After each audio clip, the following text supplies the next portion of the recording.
Nous avons souhaité, donc, en marge de la première réunion du comité local de la CAN U23 Sénégal 2015, avoir une rencontre avec la presse, afin d'échanger sur un peu la mise en place de ce comité et donc, bien entendu, la préparation de l'organisation de cette CAN qui va se dérouler du 28 novembre au 12 décembre ici à Dakar.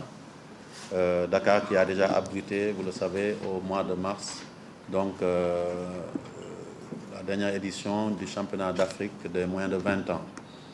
Et je voudrais d'abord, à l'entame de mon propos, revenir sur les terminologies, comme l'a dit donc, le président Koumé. Il faut savoir que ce n'est pas un championnat d'Afrique, parce que la CAF nous l'a notifié clairement.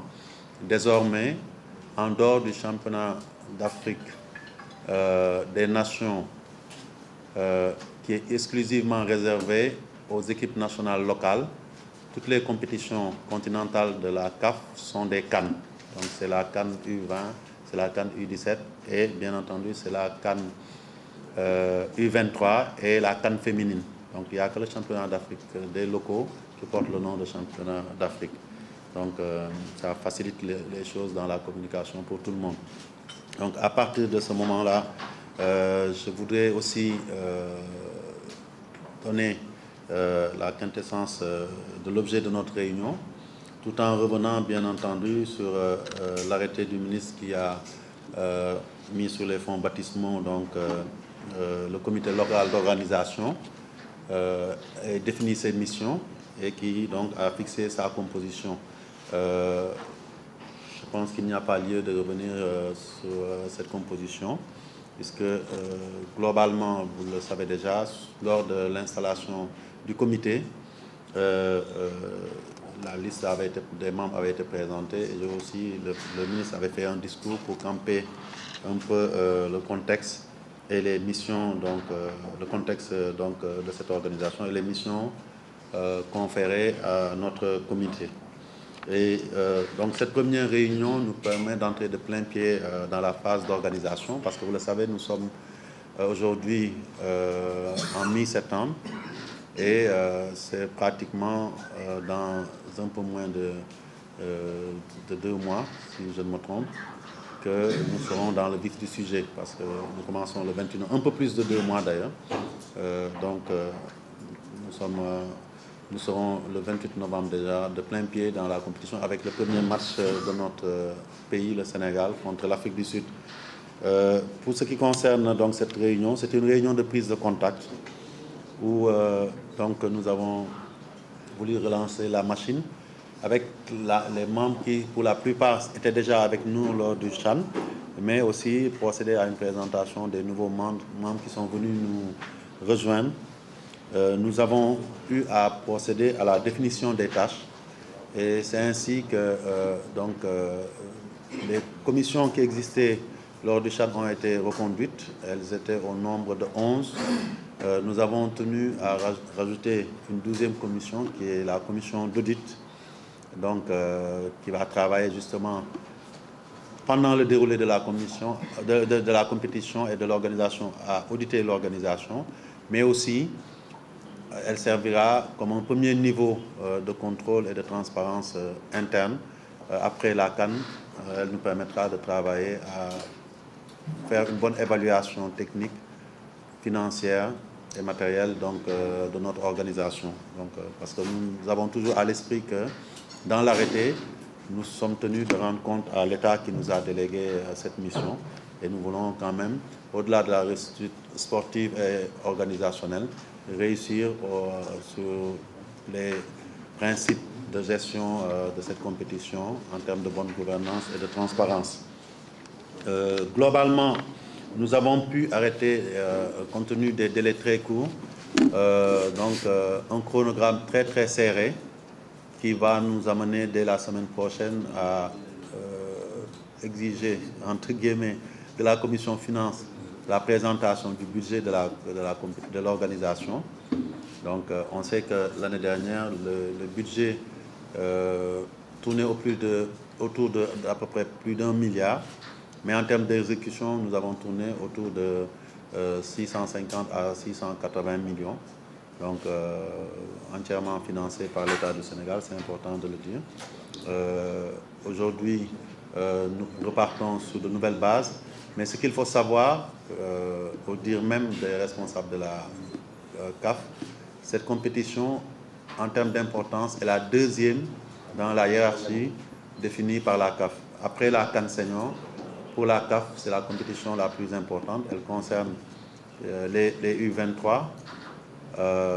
Elle prend de plus en plus de l'importance. Déjà en 2011, ils ont estimé qu'ils étaient sous des standards de CAN Senior. Vous vous souvenez, c'était au Maroc. Et ils veulent que Dakar, donc la compétition au Sénégal, soit aussi relevée en termes d'organisation, en termes d'audience, parce qu'il y a déjà beaucoup de demandes par rapport aux médias pour la diffusion de ces compétitions-là, donc et la couverture, simplement aussi, parce que ça, il ne faut pas l'oublier, comme le disent les gens de la CAF, il y a d'abord que c'est le Sénégal qui est très suivi dans tout ce qu'il fait en matière sportive, mais il ne faut pas l'oublier, ce tournoi est qualificatif donc pour les JO de Rio. Les JO sont des compétitions importantes dans le domaine du football, parce qu'on le voit, même les grandes stars tiennent à jouer ces compétitions. Mais il se trouve aussi que ces JO vont se dérouler dans un pays qui est très très prisé, qui se trouve être le Brésil. Donc, autant de facteurs qui font qu'un défi énorme est à relever en termes d'organisation. Mais pour nous autres membres du comité et sénégalais, il y a une raison supplémentaire qui nous pousse à tout faire pour que cette compétition soit une réussite. C'est que vous le savez, l'organisation de cette CAN U23 n'était pas prévue, n'avait pas été programmée par le football sénégalais, par le ministère de tutelle. C'est au cours d'une rencontre entre le chef de l'État et une délégation de la CAF conduite par le président Ayatou. Le même jour, la RDC venait de désister pour ce qui concerne l'organisation de ce tournoi-là. Et au fil des discussions, le président Ayatou a exposé ce problème-là au président, qui, après avoir consulté les membres présents à cette audience, et notamment le ministre des Sports, a pris l'engagement que le Sénégal puisse organiser. Donc je pense que ne serait-ce que ça, quand la plus haute autorité s'engage dans une entreprise comme celle-là, qui est suivie mondialement, je pense que c'est tous les Sénégalais qui doivent se sentir engagés parce qu'il y va de l'image de notre pays. Et c'est pour ça que ce comité qui a été mis en place, qui est aujourd'hui composé de personnes qui ont quand même acquis, qui peuvent vivre sur les acquis de l'expérience passée et qui est récente, aura une lourde mission, parce que nous n'avons pas le droit de faillir dans cette mission-là. Et nous avons à cœur de montrer que le Sénégal peut réussir, entre guillemets, la passe de 2 en termes d'organisation dans la même année. Je pense que c'est une première dans notre pays. Et c'est pour ça qu'aujourd'hui, tout le monde a pris l'engagement de se donner à fond. Nous avons une commission composée en partie de gens du sport, du football et aussi du ministère. Et le vœu aussi qui a été exprimé, c'est qu'au sein de ce comité, qu'on sente une certaine homogénéité autour de ce que nous devons faire, qu'on puisse travailler d'arrache-pied pour pouvoir réussir et le pari de l'organisation et le pari sportif, qui est aussi tout aussi important. Nous n'organisons pas uniquement pour le mérite de l'organisation, mais parce qu'aussi nous pensons que c'est un des éléments qui peuvent nous permettre d'atteindre le niveau de performance souhaité par tous les Sénégalais pour le football depuis plusieurs, je dirais même pas plusieurs années, mais plusieurs générations. Donc, globalement, aujourd'hui, il faut savoir qu'à partir du mardi prochain, toutes les commissions seront composées. Les présidents de commission vont nous déposer les noms, proposer les noms des membres qui vont travailler avec eux. La commission finance a jusqu'au 30 pour nous déposer son budget final. Donc, ça veut dire que la proposition de budget initial va nous parvenir d'ici la semaine prochaine, avant la Tabaski, et nous allons valider. Et la prochaine réunion est arrêtée au 29 pour pouvoir valider toutes les décisions parce que nous voulons aller vite. Il faut aussi savoir que nous avons retenu le principe qu'à partir de lundi, le siège du comité local, qui est maintenu à la Fédération sénégalaise de football, sera opérationnel avec le secrétariat, avec des permanents que sont Ndiassé Samb et donc Florence Biagui, qui vont commencer à travailler. La presse pourra d'ores et déjà commencer à aller vers donc, cette permanence-là, mais aussi tous ceux qui sont intéressés par l'organisation, soit à titre de contribution, soit parce qu'ils ont besoin d'informations, ils peuvent d'ores et déjà se présenter donc, à ces niveaux-là. En ce qui concerne, j'ai parlé du budget.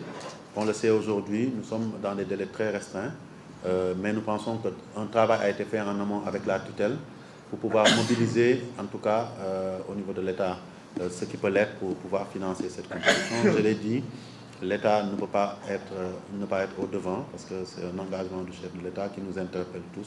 Donc au premier plan, le gouvernement du Sénégal, et nous espérons que le budget sera mis en place pour qu'on puisse être opérationnel très vite, parce que c'est vrai, pour le CHAN, on considère globalement que ça a été réussi en termes d'organisation, mais il y a eu, on peut dire que c'est normal, mais dans la mise en place du budget, nous souhaiterions que, puisqu'on organisait une première fois depuis presque plus de 30 ans, depuis 30 ans à peu près, donc il pouvait y avoir des problèmes, mais dans la mobilisation des moyens, il est important que sur le vécu que nous avons eu pour le CHAN U20, que tout soit fait en amont pour que, au plus tard, 3 semaines au moins avant le début de cette CAN-là, on n'ait pas de soucis de budget et qu'on n'ait pas des soucis de pouvoir dérouler donc, ce qui sera quand même le dispositif pour avoir quand même une CAN à succès, une deuxième CAN à succès ici à Dakar.